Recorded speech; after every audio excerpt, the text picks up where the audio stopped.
मैं डॉक्टर शशिकांत सिंह या मैं फोर्थ सेमेस्टर प्राचीन इतिहास के विद्यार्थियों के लिए पांड्य राजाओं के सिक्कों पर प्रकाश डालने जा रहा हूँ।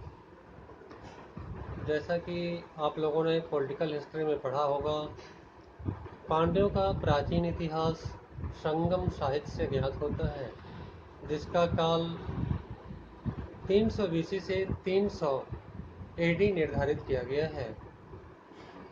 कृष्णा और तुंगभद्रा नदियों के बीच का जो भारत का प्राचीन क्षेत्र था वह तमिलकम प्रदेश के नाम से जाना जाता था, और इन्हीं क्षेत्रों में चेर और चोल राजाओं के साथ पांड्यों ने अपनी राजनीतिक सत्ता प्रारंभ की थी।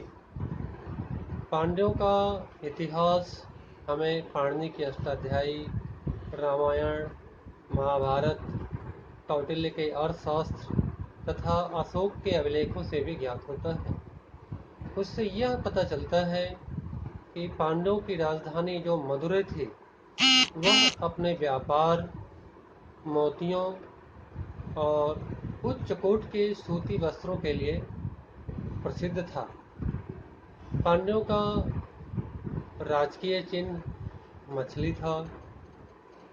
पांड्यों के शासनकाल में ही इन्हीं क्षेत्रों में रोमन व्यापारियों के हमें तमाम अवशेष मिलते हैं, उनके सिक्के मिलते हैं, उनके द्वारा प्रयोग किए जाने वाले बर्तन मिलते हैं, जिससे यह प्रमाणित होता है कि व्यापार वाणिज्य के दृष्टिकोण से यह क्षेत्र जो है समृद्धशाली रहा है। इसी का यह परिणाम रहा कि पांड्यों ने अपने सिक्के चलाए। पांड्य राजाओं के सिक्के हमें 3 कालों में प्राप्त होते हैं। प्रारंभिक काल जो संगम काल है, द्वितीय काल के सिक्के हमें 6ठी शताब्दी ईस्वी के बाद के हैं, तथा तीसरे काल के सिक्के हमें 13वीं शताब्दी से प्राप्त होते हैं। जो प्रथम काल के सिक्के हैं उनकी सबसे बड़ी विशेषता यह है कि यह संगम काल के हैं और इन सिक्कों पर हाथी का अंकन हुए हैं। ये सिक्के काफ़ी मात्रा में मिले हैं। पांड्यों के ये प्रारंभिक सिक्के हैं तथा ये सिक्के हमें तमिलनाडु और सिलोन से प्राप्त होते हैं। पांड्यों के द्वितीय चरण के सिक्के हमें जो मिलते हैं उनके अग्रभाग पर अब हाथी के स्थान पर मत्स्य और वृषभ का अंकन होने लगता है, और ये सिक्के हमें तमिलनाडु से नहीं प्राप्त होते हैं, केवल सिलोन से प्राप्त होते हैं। ऐसा माना जाता है कि 9वीं शताब्दी के आसपास मार बल्लभ नामक पांड्य शासक ने सिलोन पर आक्रमण किया और वहां अधिकार स्थापित किया, लेकिन कुछ विद्वानों ने इसका विरोध किया है और यह कहा है कि मार बल्लभ ने 9वीं शताब्दी नहीं बल्कि 11वीं शताब्दी में सिलोन पर आक्रमण किया था। लेकिन इसको मानना न्यायोचित इसलिए नहीं लगता है कि 10वीं शताब्दी के बाद लंका पर चोल राजाओं का आधिपत्य स्थापित हो जाता है और चोलों ने ही अपने काल में अपने देख रेख में वहाँ अपने सिक्के चलाए।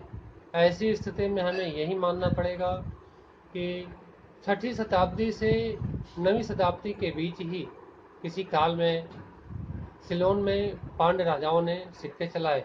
इन सिक्कों पर मछली का अंकन है, जो ऐसा लगता है चोल सिक्कों के आदर्श पर निर्गत किया गया था। द्वितीय चरण के सिक्कों की सबसे बड़ी विशेषता है कि ये सिक्के ढाले हुए मिलते हैं। इन सिक्कों के अग्रभाग पर चोल राजाओं के सिक्कों की तरह अग्रभाग पर राजा या तो खड़ा है या तो बैठा हुआ है।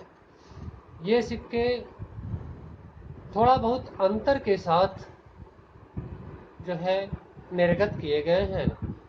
इन सिक्कों पर राजा के अंकन के साथ साथ राजा का नाम वीर पांड्य लिखा हुआ है।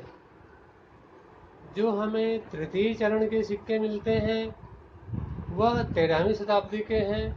इसमें 2 राजाओं के नाम मिलते हैं, जटावर्मन कुलशेखर तथा मारवर्मन सुंदरपान। सिक्कों के अग्रभाग पर वही राजकीय चिन्ह मछली का अंकन है, राजा का चित्र बना हुआ है तथा राजा का नाम जटावर्मन कुलशेखर लिखा हुआ है। जो दूसरा राजा मारवर्मन सुंदर पांडे है, उसके सिक्कों पर राजा के अंकन के साथ साथ मछली का भी अंकन है तथा मुद्रालेख सुंदर पांडे लिखा हुआ है। कुछ सिक्कों पर विरुद्ध के स्थान पर केवल प्रतीक स्वरूप सु अक्षर अंकित है। कुछ ऐसे भी सिक्के प्राप्त हुए हैं जिन पर 2 मत्स्य का अंकन एक साथ किया गया है और उनके बीच में राजा राजदंड लिए खड़ा है। इन पर मुद्रालेख सोनाडुकोंडन मिलता है और जब हम अभिलेखों का अध्ययन करते हैं, सिक्कों से उनका तुलनात्मक परीक्षण करते हैं, तो यह पाते हैं कि सोनाडुकोंडन उपाधि जो है वह पांड्य शासक सुंदर पांड्य धारण करता था। अतः इन मुद्राओं का समीकरण हम सुंदर पांड्य से करते हैं। सुंदर पांड्य के बाद जटावर्मन वीरपांड्य तथा जटावर्मन सुंदर पांड्य द्वितीय के भी सिक्के प्राप्त होते हैं। इस तरह से हम देखते हैं कि भारत का जो बिल्कुल निचला हिस्सा है, जो हिंद महासागर से लगा हुआ था, वह पांड्यों के साम्राज्य में था और व्यापार वाणिज्य के दृष्टिकोण से उपयोगी था। इसी कारण इनका राजकीय चिन्ह मछली था और यहाँ से रोम को व्यापार होता था, मिस्र को व्यापार होता था, चाइना को व्यापार होता था, मलाया देशों को व्यापार होता था, जिसके कारण इन राजाओं ने अपने सिक्कों का प्रचलन किया और उन पर अपना हम आपके सम्मुख पांड्य राजाओं के सिक्कों का एक कैटलॉग प्रस्तुत कर रहे हैं, जो बहुत अधिक अस्पष्ट चित्र के साथ तो नहीं है, फिर भी इन सिक्कों को देखने से आप उनकी स्थिति को समझ सकते हैं। देखिए, ऊपर से लेकर नीचे तक पांड्य राजाओं के ही सिक्के हैं। इन सिक्कों पर देखिए, दोनों तरफ मछली का अंकन है और बीच में राजा जो है दंड लिए खड़ा है। कुछ प्रारंभिक मुद्राओं पर हाथी का अंकन किया गया है, जो संगम कालीन राजाओं के चित्र हैं।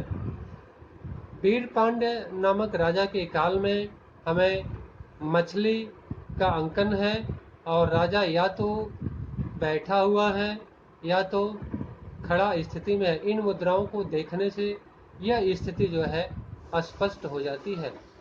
इस प्रकार देखिए, 2 यहाँ पे छोटे छोटे सिक्के भी हैं, तो ऐसा लगता है ये मुद्राएं कुछ बड़े आकार में भी प्राप्त हुई हैं और कुछ छोटे आकार में भी प्राप्त हुई हैं। इन मुद्राओं का आकार बड़ा है, कुछ जो वजनी है।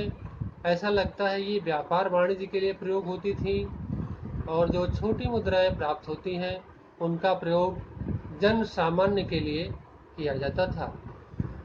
इन मुद्राओं पर अंकन से हमें ये पता चलता है कि इन मुद्राओं पर जो चित्रों का अंकन किया गया है वो उभरा हुआ है।